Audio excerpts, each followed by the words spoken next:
Praise Lord, hallelujah. കർത്താവിൻ്റെ പരിശുദ്ധമായ നാമം വാഴ്ത്തപ്പെടട്ടെ. ഇന്ന് 99-ാം ദിവസം നാം വായിക്കുന്നത് ലേവ്യ പുസ്തകം 9-ാം അധ്യായം, സങ്കീർത്തനങ്ങൾ 99-ാം അധ്യായവും അപ്പോസ്തല പ്രവൃത്തി 10-ാം അധ്യായവുമാണ്. ലേവ്യ പുസ്തകം 9-ാം അധ്യായം. 8-ാം ദിവസം മോശെ അഹരോനെയും പുത്രന്മാരെയും ഇസ്രായേൽ മൂപ്പന്മാരെയും വിളിച്ചു.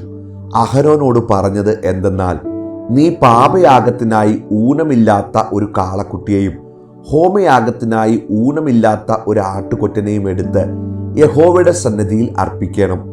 എന്നാൽ ഇസ്രായേൽ മക്കളോട് നീ പറയേണ്ടത് എന്തെന്നാൽ, യഹോവയുടെ സന്നിധിയിൽ യാഗം കഴിക്കേണ്ടതിന് നിങ്ങൾ യാഗത്തിനായി ഊനമില്ലാത്ത ഒരു കോലാട്ടിനെയും ഹോമയാഗത്തിനായി 1 വയസ്സ് പ്രായമുള്ള ഊനമില്ലാത്ത ഒരു കാളക്കുട്ടിയെയും 1 വയസ്സ് പ്രായമുള്ള ഊനമില്ലാത്ത ഒരു ചെമ്മരിയാട്ടിൻകുട്ടിയെയും സമാധാനയാഗത്തിനായി 1 കാളയെയും 1 ചെമ്മരിയാട്ടുകൊറ്റനെയും എണ്ണ ചേർത്ത ഭോജനയാഗത്തെയും എടുപ്പിൻ. യഹോവ ഇന്ന് നിങ്ങൾക്ക് പ്രത്യക്ഷനാകും. മോശ കൽപ്പിച്ചവയെ അവർ സമാഗമന കൂടാരത്തിനു മുമ്പിൽ കൊണ്ടുവന്നു. സഭ മുഴുവനും അടുത്തു വന്ന് യഹോവയുടെ സന്നിധിയിൽ നിന്നു. അപ്പോൾ മോശെ, നിങ്ങൾ ചെയ്യണമെന്ന് യഹോവ കൽപ്പിച്ച കാര്യം ഇതാകുന്നു. യഹോവയുടെ തേജസ് നിങ്ങൾക്ക് പ്രത്യക്ഷമാകും എന്ന് പറഞ്ഞു. അഹരോനോട് മോശെ, നീ യാഗപീഠത്തിന്റെ അടുക്കൽ ചെന്ന് യഹോവ കൽപ്പിച്ചതുപോലെ നിന്റെ പാപയാഗവും ഹോമയാഗവും അർപ്പിച്ച് നിനക്കും ജനത്തിനും വേണ്ടി പ്രായശ്ചിത്തം കഴിച്ച് ജനത്തിന്റെ വഴിപാട് അർപ്പിച്ച് അവർക്കായിട്ടും പ്രായശ്ചിത്തം കഴിക്ക എന്ന് പറഞ്ഞു. അങ്ങനെ അഹരോൻ യാഗപീഠത്തിന്റെ അടുക്കൽ ചെന്ന് തനിക്ക് വേണ്ടി പാപയാഗത്തിനുള്ള കാളക്കുട്ടിയെ അറുത്തു. അഹരോന്റെ പുത്രന്മാർ അതിന്റെ രക്തം അവന്റെ അടുക്കൽ കൊണ്ടുവന്നു. അവൻ രക്തത്തിൽ വിരൽ മുക്കി യാഗപീഠത്തിന്റെ കൊമ്പുകളിൽ പുരട്ടി ശേഷം രക്തം യാഗപീഠത്തിന്റെ ചുവട്ടിലൊഴിച്ചു. പാപയാഗത്തിന്റെ മേധസ്സും മൂത്രപിണ്ഡങ്ങളും കരളിന്മേലുള്ള വപയും അവൻ യാഗപീഠത്തിന്മേൽ ദഹിപ്പിച്ചു. യഹോവ മോശയോട് കൽപ്പിച്ചതുപോലെ തന്നെ അതിന്റെ മാംസവും തോലും അവൻ പാളയത്തിന് പുറത്ത് തീയിലിട്ട് ചുട്ടുകളഞ്ഞു. അവൻ ഹോമയാഗത്തെയും അറുത്തു. അഹരോന്റെ പുത്രന്മാർ അതിന്റെ രക്തം അവന്റെ അടുക്കൽ കൊണ്ടുവന്നു. അവൻ അത് യാഗപീഠത്തിന്മേൽ ചുറ്റും തളിച്ചു. അവർ ഖണ്ണം ഖണ്ണമായി ഹോമയാഗവും അതിന്റെ തലയും അതിന്റെ അടുക്കൽ കൊണ്ടുവന്നു.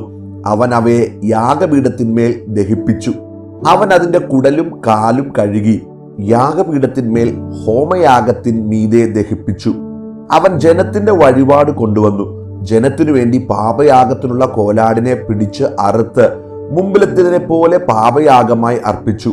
അവൻ ഹോമയാഗം കൊണ്ടുവന്ന് അതും നിയമപ്രകാരം അർപ്പിച്ചു. അവൻ ഭോജനയാഗം കൊണ്ടുവന്ന് അതിൽ നിന്ന് കൈനിറച്ച് എടുത്ത് കാലത്തെ ഹോമയാഗത്തിനു പുറമെ യാഗപീഠത്തിന്മേൽ ദഹിപ്പിച്ചു. പിന്നെ അവൻ ജനത്തിനു വേണ്ടി സമാധാനയാഗത്തിനുള്ള കാളയെയും ചെമ്മരിയാട്ടുകൊറ്റനെയും അറുത്തു. അഹരോന്റെ പുത്രന്മാർ അതിന്റെ രക്തം അവന്റെ അടുക്കൽ കൊണ്ടുവന്നു. അവൻ അത് യാഗപീഠത്തിന്മേൽ ചുറ്റും തളിച്ചു.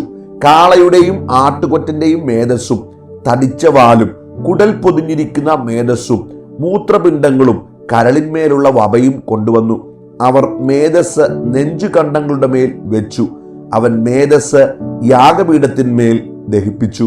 എന്നാൽ നെഞ്ചുകണ്ടങ്ങളും വലത്തെ കൈക്കുറുക്കും മോശ കൽപ്പിച്ചതുപോലെ അഹരോൻ യഹോവയുടെ സന്നിധിയിൽ നീരാജനാർപ്പണമായി നീരാജനം ചെയ്തു. പിന്നെ അഹരോൻ ജനത്തിനു നേരെ കൈ ഉയർത്തി അവരെ ആശീർവദിച്ചു.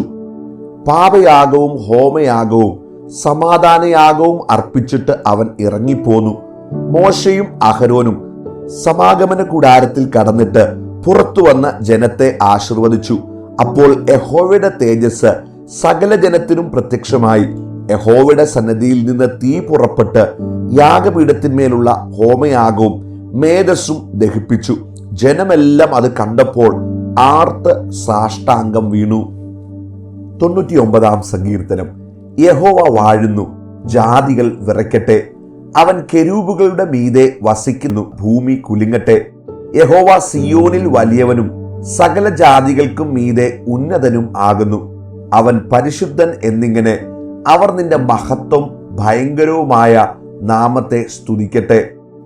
ന്യായതൽപരനായ രാജാവിന്റെ ബലത്തെ നീ നേരോടെ സ്ഥിരമാക്കിയിരിക്കുന്നു.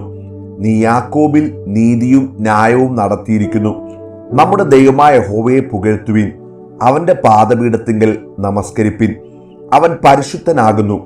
അവന്റെ പുരോഹിതന്മാരിൽ മോശെയും അഹരോനും അവന്റെ നാമത്തെ വിളിച്ചപേക്ഷിക്കുന്നവരിൽ ശമൂവേലും. ഇവർ യഹോവയോട് അപേക്ഷിച്ചു, അവൻ അവർക്ക് ഉത്തരമരുളി. മേഘസ്തംഭത്തിൽ നിന്ന് അവൻ അവരോട് സംസാരിച്ചു. അവർ അവന്റെ സാക്ഷ്യങ്ങളും അവൻ കൊടുത്ത ചട്ടവും പ്രമാണിച്ചു. ഞങ്ങളുടെ ദൈവമായ യഹോവേ, നീ അവർക്ക് ഉത്തരമരുളി. നീ അവർക്ക് ക്ഷമ കാണിക്കുന്ന ദൈവവും അവരുടെ പ്രവൃത്തികൾക്ക് പ്രതികാരകനുമായിരുന്നു. നമ്മുടെ ദൈവമായ യഹോവയെ പുകഴ്ത്തുവിൻ, അവന്റെ വിശുദ്ധ പർവ്വതത്തിൽ നമസ്കരിപ്പിൻ. നമ്മുടെ ദൈവമായ യഹോവ പരിശുദ്ധനല്ലോ. അപ്പോസ്തല പ്രവൃത്തി 10-ാം അധ്യായം. കൈസരിയിൽ ഇത്താലിക്ക എന്ന പട്ടണത്തിൽ കൊർന്നല്യോസ് എന്നു പേരുള്ളൊരു ശതാധിപൻ ഉണ്ടായിരുന്നു. അവൻ ഭക്തനും തന്റെ സകല ഗ്രഹത്തോടും കൂടെ ദൈവത്തെ ഭയപ്പെടുന്നവനുമായി ജനത്തിന് വളരെ ധർമ്മം കൊടുത്തും എപ്പോഴും ദൈവത്തോട് പ്രാർത്ഥിച്ചും പോന്നു. അവൻ പകൽ ഏകദേശം 9-ാം മണി നേരത്ത് ഒരു ദർശനത്തിൽ ഒരു ദൂതൻ തന്റെ അടുക്കൽ അകത്തു വരുന്നത് സ്പഷ്ടമായി കണ്ടു. കൊർന്നല്യോസേ എന്ന് തന്നോട് പറയുന്നതും കേട്ടു. അവൻ അവനെ ഉറ്റുനോക്കി ഭയപരവശനായി, എന്താകുന്നു കർത്താവേ എന്ന് ചോദിച്ചു. അവൻ അവനോട്, നിന്റെ പ്രാർത്ഥനയും ധർമ്മവും ദൈവത്തിന്റെ മുമ്പിൽ എത്തിയിരിക്കുന്നു. ഇപ്പോൾ യോപ്പയിലേക്ക് ആളയച്ച് പത്രോസ് എന്ന് മറുപേരുള്ള ശീമോനെ വരുത്തുക. അവൻ തോൽക്കൊല്ലനായ ശീമോൻ എന്നൊരുവനോട് കൂടെ പാർക്കുന്നു. അവന്റെ വീട് കടൽപ്പുറത്താകുന്നു എന്ന് പറഞ്ഞു. അവനോട് സംസാരിച്ച ദൂതൻ പോയ ശേഷം അവൻ തന്റെ വേലക്കാരിൽ 2 പേരെയും തന്റെ അടുക്കൽ അകമ്പടി നിൽക്കുന്നവരിൽ ദൈവഭക്തനായ ഒരു പടയാളിയെയും വിളിച്ച് സകലവും വിവരിച്ചു പറഞ്ഞു യോപ്പയിലേക്ക് അയച്ചു. പിറ്റന്നാൾ അവർ യാത്ര ചെയ്ത് പട്ടണത്തോട് സമീപിക്കുമ്പോൾ പത്രോസ് 6-ാം മണി നേരത്ത് പ്രാർത്ഥിപ്പാൻ വെൺമാടത്തിൽ കയറി. അവൻ വളരെ വിശന്നിട്ട് ഭക്ഷിപ്പാൻ ആഗ്രഹിച്ചു. അവർ ഒരുക്കുമ്പോഴേക്ക് അവനൊരു വിവശത വന്നു.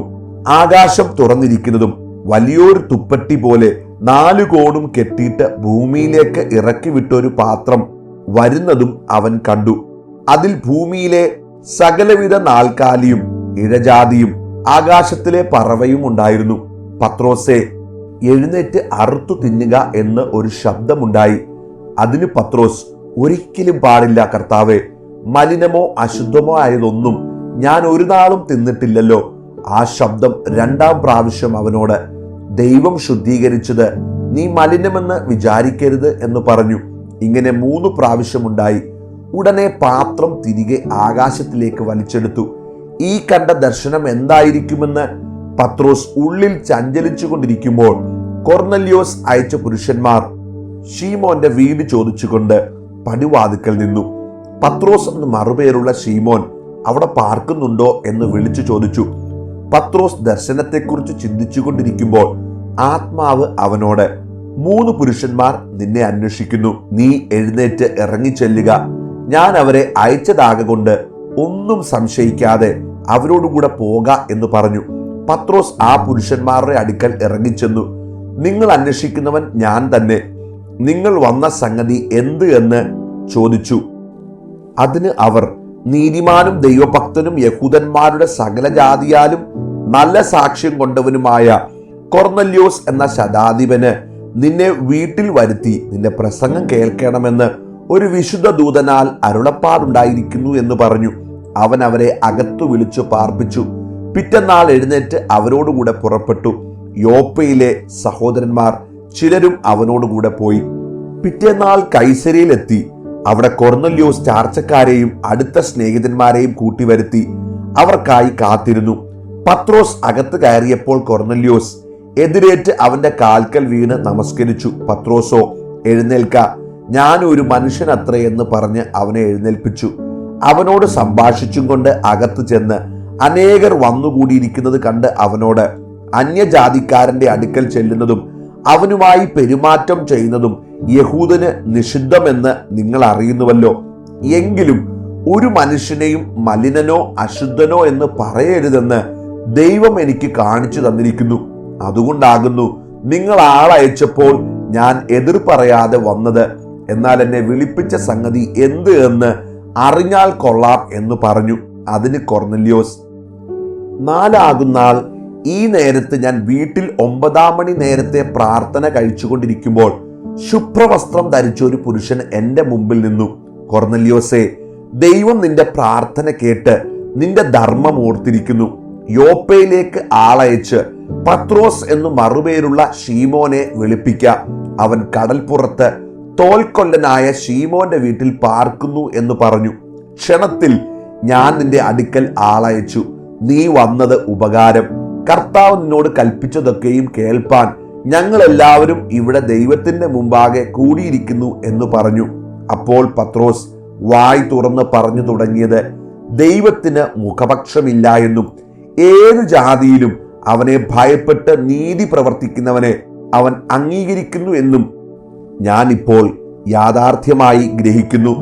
അവൻ എല്ലാവരുടെയും കർത്താവായ യേശുക്രിസ്തു മൂലം സമാധാനം സുവിശേഷിച്ചുകൊണ്ട് ഇസ്രായേൽ മക്കൾക്ക് അയച്ച വചനം യോഹന്നാൻ പ്രസംഗിച്ച സ്നാനത്തിന്റെ ശേഷം ഗലീലയിൽ തുടങ്ങി യഹൂദിയയിലൊക്കെയും ഉണ്ടായ വർത്തമാനം, നസ്രയനായ യേശുവിനെ ദൈവം പരിശുദ്ധാത്മാവിനാലും ശക്തിയാലും അഭിഷേകം ചെയ്തതും ദൈവം അവനോടുകൂടെ ഇരുന്നത് കൊണ്ട് അവൻ നന്മ ചെയ്തും പിശാചു ബാധിച്ചവരെയൊക്കെയും സൗഖ്യമാക്കിയും കൊണ്ട് സഞ്ചരിച്ചതുമായ വിവരം തന്നെ നിങ്ങൾ അറിയുന്നുവല്ലോ. യഹൂദ്യ ദേശത്തിലും യെരൂശലേമിലും അവൻ ചെയ്ത സകലത്തിനും ഞങ്ങൾ സാക്ഷികളാകുന്നു. അവനെ അവർ മരത്തിന്മേൽ തൂക്കിക്കൊന്നു. ദൈവം അവനെ 3-ാം നാൾ ഉയർത്തെഴുന്നേൽപ്പിച്ചു. സകല ജനത്തിനുമല്ല, ദൈവം മുമ്പ് കൂട്ടി നിയമിച്ച സാക്ഷികളായി അവൻ മരിച്ചവരിൽ നിന്ന് ഉയർത്തെഴുന്നേറ്റ ശേഷം അവനോടുകൂടെ തിന്നുകുടിച്ചവരായ ഞങ്ങൾക്ക് തന്നെ പ്രത്യക്ഷനാക്കി തന്നു. ജീവികൾക്കും മരിച്ചവർക്കും ന്യായാധിപതിയായി ദൈവത്താൽ നിയമിക്കപ്പെട്ടവൻ അവൻ തന്നെ എന്ന് ജനത്തോട് പ്രസംഗിച്ച് സാക്ഷീകരിപ്പാൻ അവൻ ഞങ്ങളോട് കൽപ്പിച്ചു. അവനിൽ വിശ്വസിക്കുന്ന ഏവനും അവന്റെ നാമം മൂലം പാപമോചനം ലഭിക്കുമെന്ന് സകല പ്രവാചകന്മാരും സാക്ഷ്യം പറയുന്നു. ഈ വാക്കുകളെ പത്രോസ് പ്രസ്താവിക്കുമ്പോൾ തന്നെ വചനം കേട്ട എല്ലാവരുടെ മേലും പരിശുദ്ധാത്മാവ് വന്നു. അവർ അന്യഭാഷകളിൽ സംസാരിക്കുന്നതും ദൈവത്തെ മഹത്വീകരിക്കുന്നതും കേൾക്കയാൽ പത്രോസിനൂടെ വന്ന പരിച്ഛേദനക്കാരായ വിശ്വാസികൾ പരിശുദ്ധാത്മാവ് എന്ന ദാനം ജാതികളുടെ മേലും പകർന്നത് കണ്ട് വിസ്മയിച്ചു.